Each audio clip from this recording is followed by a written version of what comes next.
नमस्कार साथियों, एक बार फिर मैं दीपंकर समद्दार, चार्टर्ड अकाउंटेंट, आपका दोस्त और business growth associate. Cooperative society के बारे में लगातार कमेंट आ रहे हैं और कोऑपरेटिव सोसाइटी का कंसेप्ट हमको 100% आज जानना है। आज का वीडियो आपको पूरा कंसेप्ट जितना भी होता है कोऑपरेटिव सोसाइटी के बारे में सारा चीज आज आपको बताने वाले हैं हम लोग। तो सबसे पहले कोऑपरेटिव का डेफिनेशन क्या है। तो एक cooperative is defined as an autonomous association of person united voluntarily to meet their common economic, social and cultural needs and aspirations through a jointly owned and democratically controlled enterprise। बहुत बड़ा भारी है ना ये वाला पैराग्राफ। तो मैं आपको बताना चाहता हूँ कि कुछ इंटरेस्टेड लोग आपस में एक दूसरे की मदद करने के लिए जुड़ते हैं और इसको आपसी सहयोग वाला ऑर्गेनाइजेशन बनाते हैं और इसकी रजिस्ट्रेशन भी पॉसिबल है। और यहाँ पर वॉलंटरीनेस बहुत इंपॉर्टेंट है। वॉलंटरी मतलब अपनी इच्छा से। एक कोऑपरेटिव सोसाइटी में also be defined as a business. Business भी कर सकते हैं इस पे, यस और नो, बिल्कुल कर सकते हैं। Owned and controlled equally by the people who use it's services और हु वर्क्स एट इट। इसका मतलब इसके मालिक सब मिलके एक साथ मालिक होते हैं, सब मिलाकर इसकी ओनरशिप रहती है, राइट। नेक्स्ट है formation of cooperative society. Cooperative society का फॉर्मेशन कैसे होने वाला है। A cooperative society can be formed as per provision of the cooperative societies act. Cooperative society का एक्ट कौन सा है? 1912। कोऑपरेटिव सोसाइटी एक्ट क्या है? 1912। Permanent account number of the pair and पेई। ये भी पेयर और पेई का परमानेंट अकाउंट नंबर भी लिया जा सकता है, इसमें कोई दिक्कत नहीं है। At least 10 persons. ये कोऑपरेटिव सोसाइटी में मिनिमम कितने मेंबर्स होने चाहिए? कम से कम 10 मेंबर होने चाहिए। ऐसे मेंबर जो कि इकोनॉमिक एक्टिविटी के लिए कॉन्ट्रैक्ट करने के लिए योग्य हो, जो कि फार्मिंग के लिए, वीविंग के लिए, कंज्यूमिंग के लिए, एटसेट्रा एटसेट्रा में सारी चीजें आ जाती है। Can form A cooperative society, right. A joint application along with the bylaws of the society. क्या करना पड़ेगा? बाइलॉज बनाना पड़ेगा, जॉइंट एप्लीकेशन देना पड़ेगा, उसमें सबके साइन होंगे, सबके सिग्नेचर के साथ में जमा करने पड़ेंगे। रजिस्ट्रार, कौन से रजिस्ट्रार को? कोऑपरेटिव सोसाइटी के रजिस्ट्रार को जमा करने पड़ेंगे। रजिस्ट्रार जब उसको स्क्रूटनी करेगा, चेक करेगा, बाइलॉज में सब चीजें अगर उनको सही लगी तो फिर क्या इशू करेगा? Certificate of registration. अब इसके बाद टाइप्स ऑफ कोऑपरेटिव सोसाइटीज क्या है ये समझ लेते हैं। तो रजिस्ट्रेशन वाला क्लियर हो गया क्या? सब मिलकर आए, उन्होंने सबने अपना एड्रेस आईडी प्रूफ जुगाड़ किया, अपना फॉर्म फिलअप किया, बाइलॉज फिलअप किया, सारे लोगों ने साइन किया, रजिस्ट्रार को प्रोड्यूस किया अपने ऑब्जेक्ट के साथ में। रजिस्ट्रार ने देखा ओके है तो फिर रजिस्ट्रार ने सर्टिफिकेट दे दिया। अब कितने टाइप के कोऑपरेटिव सोसाइटीज होते हैं ये जानना पड़ेगा। सबसे पहले कंज्यूमर कोऑपरेटिव सोसाइटी। तो इसमें क्या होता है? ये कंज्यूमर कोऑपरेटिव सोसाइटी क्या होता है? Interest of the general consumer. अब सब कंज्यूमर लोगों को लूटने के लिए अगर दूसरे बैठे हैं तो कंज्यूमर मिलकर एक सोसाइटी बना सकते हैं और आपस में जो उनको जरूरत रहती है मिलकर खरीदेंगे और आपस में एक दूसरे को डिस्ट्रीब्यूट करेंगे, और वो भी रीजनेबल प्राइस पे, उतना गला काट प्रतियोगिता वाले प्राइस पे नहीं होगा। दूसरा होता है प्रोड्यूसर्स कोऑपरेटिव सोसाइटी। ये क्या होता है? प्रोड्यूसर मतलब आप समझ रहे हो, एग्रीकल्चर जैसा फील हो रहा है कि नहीं आपको? तो प्रोड्यूसर कोऑपरेटिव सोसाइटी क्या है? किसके इंटरेस्ट को बचाता है? स्मॉल प्रोड्यूसर्स का इंटरेस्ट बचाता है by making available of their need for production like raw material, tools, equipment, machinery, right। इसका मतलब ये हुआ कि अगर वो फार्मर है, प्रोड्यूसर है, तो फिर उसको क्या क्या चीजें लगेगी? बीजा लगेगा, उसको मशीन लगेगी, और जो जो चीजें उनको अपनी खेती बाड़ी के लिए लगेगी, टूल्स लगेगा, ट्रैक्टर लगेगा या कोई भी इक्विपमेंट लगेगा, वो सारी चीजें आपस में इन लोग एक कोऑपरेटिव सोसाइटी बनाते हैं। हर चीज मिलकर खरीदते हैं तो इनका बाइंग पावर ज्यादा रहता है, डिस्काउंट में मिल पाता है और ज्यादा क्वांटिटी में लेते हैं, इसीलिए इनको बहुत सारी सुविधाएं भी मिलती है। और ये सारी सुविधाओं को आपस में बांटते हैं। खर्चे प्रॉफिट यहाँ पर कम से कम रखते हैं, उन लोग नॉमिनल प्रॉफिट रखते हैं ताकि सोसाइटी चलता रहे और हम अपने जो मेंबर्स हैं, जो कि प्रोड्यूसर हैं, उनको कम कॉस्ट में प्रोडक्ट प्रोवाइड करते हैं, राइट। नेक्स्ट है कोऑपरेटिव मार्केटिंग सोसाइटी। अब क्या होता है? कुछ मार्केटिंग करने के लिए भी कोऑपरेटिव सोसाइटी बना सकते हैं, और ये स्मॉल प्रोड्यूसर और मैन्युफैक्चरर्स लोग मिलकर भी बना सकते हैं, स्मॉल प्रोड्यूसर भी मिलकर बना सकते हैं, जिनको ऐसा लगता है कि माल बेचना मुश्किल हो जा रहा है, आपस में कंपटीशन हो जा रहा है, इसलिए उन लोग कोऑपरेटिव बना ले रहे हैं। Cooperative credit society. अब ये इंटरेस्ट वाला बात आ गया आप लोगों का। क्यों? क्योंकि फाइनेंस दिमाग में एकदम चल रहा है, हमारे जितने सब्सक्राइबर है वो बहुत इंटरेस्टेड रहते हैं फाइनेंस का काम करने के लिए। तो क्रेडिट कोऑपरेटिव सोसाइटी क्या होता है? To provide financial support to the members. अब जिसको भी फाइनेंशियल सपोर्ट चाहिए, लोन लेना है वो भी मेंबर होंगे, पैसा जमा करना है वो भी मेंबर होंगे, उन्हीं लोग मिलकर गवर्निंग बॉडी बनाएंगे, उन्हीं लोग रेट ऑफ इंटरेस्ट तय करेंगे, देने का भी लेने का भी, दोनों के बीच में थोड़ा सा डिफरेंस रखेंगे और वो सोसाइटी का ऑब्जेक्ट को रन करते रहेंगे। तो मैं पढ़ के सुनाता हूँ। To provide financial support to the members. सबसे पहले क्या फाइनेंशियल सपोर्ट देना है? Society accept deposit from members, deposit लेती है, and grants them as loan जो डिपॉजिट मेंबर से लिया इकट्ठा किया, चाहे वो डेली डिपॉजिट हो, चाहे मंथली डिपॉजिट हो, चाहे रिकरिंग डिपॉजिट हो, चाहे वन टाइम डिपॉजिट हो, डिपॉजिट लेती है और अपने ही मेंबर्स जिनको जरूरत है उनका स्क्रूटिनी करके उनकी टीम जो गवर्निंग बॉडी है उनको लोन देती है रीजनेबल इंटरेस्ट पे। Examples village cooperative society, urban cooperative society हो सकता है। अब कोऑपरेटिव फार्मिंग सोसाइटी अलग से होता है। These societies are formed by small farmers, एकदम स्मॉल फार्मर्स जो रहते हैं छोटी छोटी जमीन पे काम करते हैं, या तो जिनकी जमीन नहीं भी होगी, ऐसा भी हो सकता है। To work jointly and thereby enjoy the benefits of large scale farming. अब सबका छोटे छोटे टुकड़े हैं जमीन के, सब मिलके एक साथ अगर फार्मिंग करेंगे तो एक बार गाड़ी आएगी तो सारे का काम बन जाएगा, हर जगह पे खर्चों की बचत होगी, मिलकर इनकम को डिस्ट्रीब्यूट कर सकते हैं। एग्जाम्पल पानी panchayat, right. Housing cooperative society, अभी जितने भी अर्बन एरिया में जा रहे हो जहां पर बिल्डिंग बनी है जिसमें एक से ज्यादा यूनिट है, तो सब एक माला, 2 माला, 10 माला, 25 माला, 30 माला, तो जितने भी घर के ओनर रहते हैं वो हाउसिंग कोऑपरेटिव सोसाइटी के ओनर जो रहते हैं वो मेंबर बन जाते हैं, शेयर होल्डर बन जाते हैं। अब वो मिलकर सोसाइटी बनाते हैं और उसका पूरा रूल्स रेगुलेशन और उसका पूरा जो इंफ्रास्ट्रक्चर है उसका मेंटेनेंस और उसके चौकीदारी से लेकर सारी चीजें, पूरा मेंटेनेंस सब चीज इन लोग चलाते हैं। To provide residential, क्या है ये? To provide residential houses to members, they purchase land and construct houses or flats and allot the same to members. क्या होता है यहाँ पे लिखा हुआ है कि लैंड खरीदते हैं सोसाइटी मिलकर, फिर उसमें बिल्डिंग बनाते हैं और अपने मेंबर्स को घर देते हैं। ऐसा भी हो सकता है, लेकिन दूसरा वाला ज्यादा पॉपुलर है। पहले बिल्डर क्या करता है, अपनी जमीन पे सारी चीजें बनाता है, उसके बाद वो हैंडओवर कर देता है एक सोसाइटी बनाकर और उसमें जिन लोग मालिक है उन्हीं को मेंबर बना देता है। तो दोनों चीजें पॉसिबल है। एग्जाम्पल क्या है, employees housing societies, metropolitan housing cooperative society, ये सारे एग्जांपल है। कैरेक्टरिस्टिक्स ऑफ कोऑपरेटिव सोसाइटी क्या है, कैसे पता चलेगा कोऑपरेटिव सोसाइटी? सबसे पहला ओपन मेंबरशिप है। इसका मतलब जिस टाइप की सोसाइटी होगा उस टाइप के मेंबर के लिए वो फ्री है, ओपन है कि वो जाकर मेंबरशिप का जो रूल्स रेगुलेशन है उसको फॉलो करके वो मेंबर बन सकता है। The Cooperative Society Act does not specify the maximum number of members of for any cooperative society. Minimum तो बताया है, मैक्सिमम कहीं पर नहीं बताया। दूसरा इंपॉर्टेंट चीज क्या, वॉलंटरी एसोसिएशन है, कोई जबरदस्ती उठाकर कब्जा करके नहीं लाया कि आपको मेंबर बनना ही पड़ेगा या फिर आपको मेंबर नहीं बनाएंगे। तो वॉलंटरी एसोसिएशन अपनी मर्जी से काम होता है, राइट। नेक्स्ट है स्टेट कंट्रोल। इसका मतलब स्टेट के अंदर में जो कोऑपरेटिव सोसाइटी के ऑफिस होते हैं उसमें जो रजिस्ट्रार और जितने इंस्पेक्शन और बाकी अलग अलग ऑफिसर्स होते हैं वो सारे पूरा कंट्रोल करते हैं कोऑपरेटिव सोसाइटी को, और उनके पास राइट भी रहता है कभी भी ओवरराइड करने का। पूरे मैनेजमेंट को ध्वस्त करके वो खुद भी आकर मैनेजमेंट में बैठ सकते हैं, ये उनके पास राइट रहता है। नेक्स्ट है sources of finance.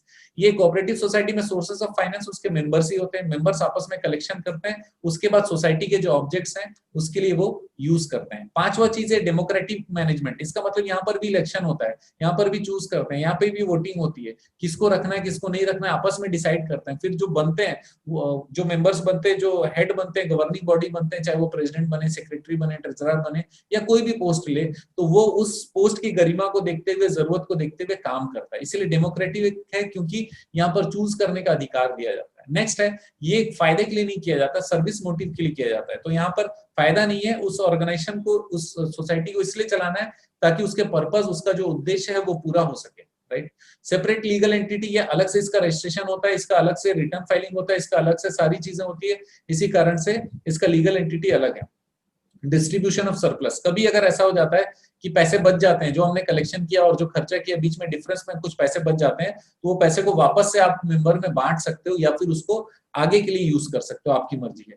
Self help through mutual cooperation, आपस में एक दूसरे की मदद करते हैं, एक दूसरे की हेल्प करते हैं, ये भी कोऑपरेटिव सोसाइटी का बहुत बड़ा एक ट्रेट है, बहुत बड़ा एक कैरेक्टरिस्टिक्स है। रिक्वायरमेंट क्या है रजिस्ट्रेशन का? सबसे पहले application with the signature of all the member, सारे मेंबर का सिग्नेचर होना चाहिए। दूसरा, bylaws of the society, society का बायलॉज बनाना है जिसमें क्या क्या चीजें रहनी चाहिए, name, address, aims and objective of the society. Next है names, address and occupation of members भी रहेगा। Mode of admitting new members, किस तरीके से आप एडमिट करोगे वो भी उसमें देना पड़ेगा। Share capital, total share capital आपके सोसाइटी का कितना, उसका डिवीजन कैसे, 10-10 रुपए वाले, 5-5 रुपए वाले, 1-1 रुपए वाले, 100-100 रुपए वाले, आपको बताना पड़ेगा। एडवांटेज क्या, फायदा क्या है? सबसे पहले इजी फॉर्मेशन है, फॉर्मेशन में कोई ज्यादा तकलीफ नहीं है। ओपन मेंबरशिप है, कोई भी आ सकता है। डेमोक्रेटिक कंट्रोल है, इसका मतलब मिलकर मैनेज करते हैं और वहां पे चुनाव भी होता है। लिमिटेड लायबिलिटी है, किसी को घर से पैसा पेमेंट नहीं करना पड़ता है। मिडिल मैन कोई नहीं, बीच का कोई आदमी नहीं है, आपस में ही पैसे जमा करते हैं, आपस में ही खर्च करते हैं और जो बचता है उसको शेयर कर सकते हैं आपस में ही, मतलब रिवर्ट कर सकते हैं। स्टेट असिस्टेंस रहता है, इसका मतलब स्टेट गवर्नमेंट का सुपरविजन वहां पर रहता है। स्टेबल लाइफ रहता है, इसका मतलब उसमें कोई ज्यादा परेशानी वाला चीज नहीं रहता, उसपे कोई पॉलिटिक्स बहुत ज्यादा नहीं रहता। लिमिटेशंस, प्रॉब्लम्स क्या क्या हो सकती हैं? सबसे पहला कैपिटल, पूंजी उसका लिमिटेड हो सकता है। मैनेजमेंट का प्रॉब्लम हो सकता है, आपस में पॉलिटिकल माइंडसेट से भाई मैं प्रेसिडेंट बनूंगा, उसके लिए कुछ भी करना पड़े, मैं प्रेसिडेंट बन गया और मैं अपनी मर्जी का चलाऊंगा, ऐसा चीजें हो सकती है। लैक ऑफ मोटिवेशन, वहां पर कोई भी आपको मोटिवेट करने नहीं आएगा। क्यों? क्योंकि आपको कोई पैसा तो मिल नहीं रहा है, आप फ्री में काम कर रहे हो, फ्री में काम कर रहे हो, सेवा भावना यहाँ पर मेन है, तो यहाँ पर प्रॉफिट वाला चेयर है ही नहीं। लेकिन इसी कारण लोग मोटिवेट नहीं रहते कि अरे यार मैं टाइम वेस्ट क्यों करूं। नेक्स्ट, लैक ऑफ कोऑपरेशन, जो सबको लगता है कि मैं फ्री में क्यों टाइम दूं, मैं उस समय में रोजगार कर लूंगा, इनका मीटिंग करके क्या फायदा होगा। तो कोऑपरेशन उतना देने के लिए लोग आगे आने का नहीं सोचते हैं। गवर्नमेंट के ऊपर डिपेंडेंट रहते हैं, अगर कुछ भी विवाद हो गया सरकार को चिट्ठी लिखो, फिर वहां पे कंप्लेन करो, तब आगे बढ़ो।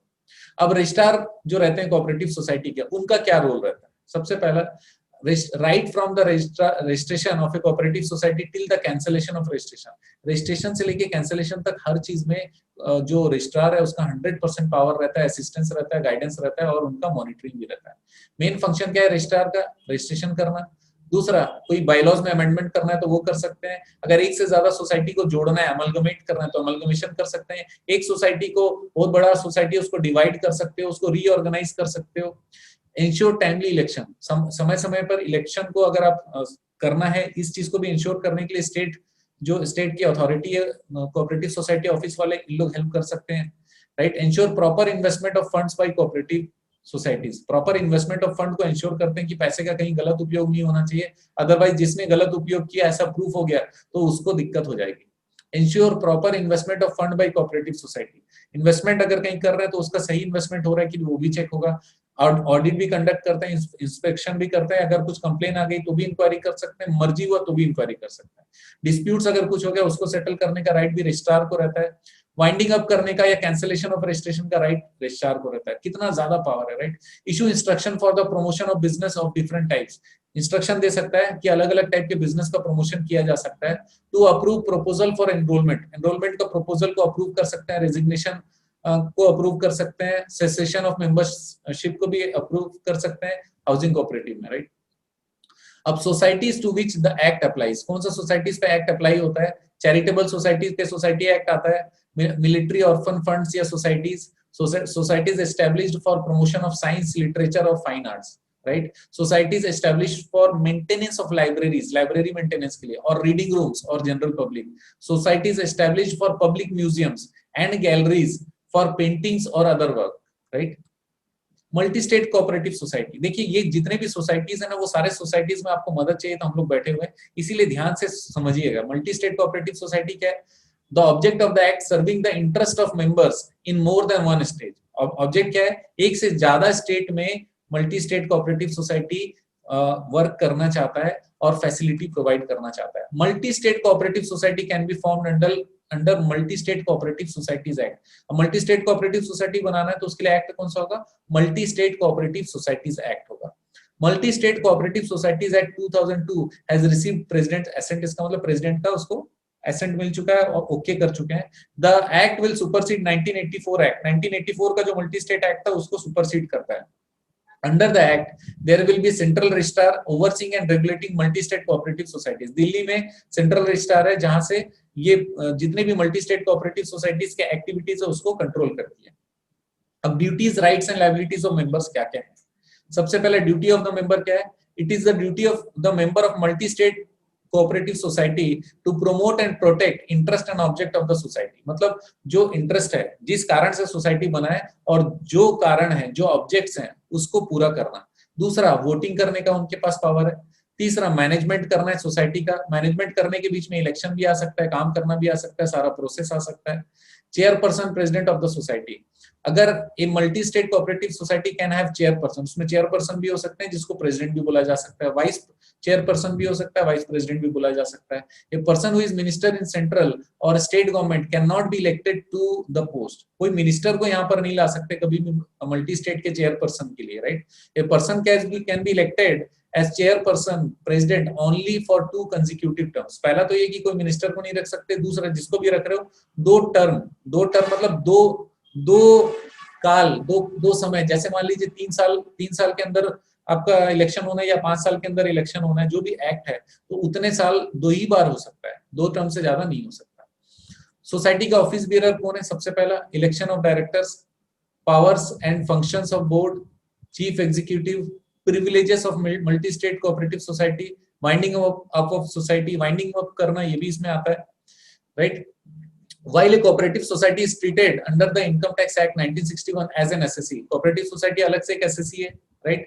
For extending certain concessions in computing taxable income, the income of a cooperative society is not exempt, right? इसका मतलब पूरा exempt नहीं है cooperative society वाला। Tax shelter for cooperative societies है, थोड़ा छूट है, लेकिन पूरा छूट नहीं है, right? तो ये cooperative society के बारे में क्विक रिफ्रेशर रिव्यू था, जिसमें सारे कोऑपरेटिव सोसाइटी के प्रकार मैंने बताए और मल्टी स्टेट कोऑपरेटिव के बारे में भी हमने बताया, थोड़ी सी चर्चा की है।